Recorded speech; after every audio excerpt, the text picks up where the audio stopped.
Capricorn, ngayong araw ay may pahiwatig na kung ikaw ay may pakikipag-usap o negosasyon na hindi katiyak, mas mabuting huwag ka nang tumuloy. Ang mga alinlangan ay maaaring magdulot ng pagkakamali na pagsisisihan mo sa hinaharap, ngunit sa aspeto ng pagmamahalan, ang iyong aura ay puno ng kasiyahan at swerte.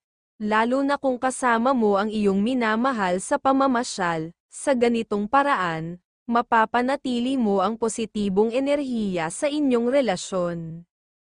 Sa pera, magandang balita dahil may positibong enerhiya sa iyong tahanan, lalo na kung maabyutan mo ang iyong mga anak na may asawa. Ang kanilang presensya ay magdudulot ng grasya at swerte sa inyong kabuhayan, ngunit, iwasan mo nang pumirma ng anumang kasunduan o deal sa mga kamag-anak ngayong araw. Ang mga ganitong desisyon ay maaaring magdulot ng problema sa inyong relasyon sa hinaharap.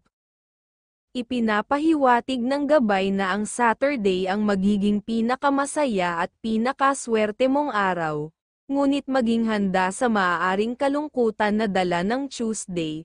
Ang buong linggo ay magbabago depende sa iyong mga desisyon, kaya't maging maingat, Capricorn.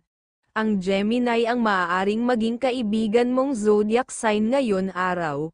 Ang mga pahiwatig ng gabay kapalaran ng mga bituin ay nagmumungkahi ng masuswerteng kulay na color blue at color green at mga numero ay number 21, number 8 at number 25.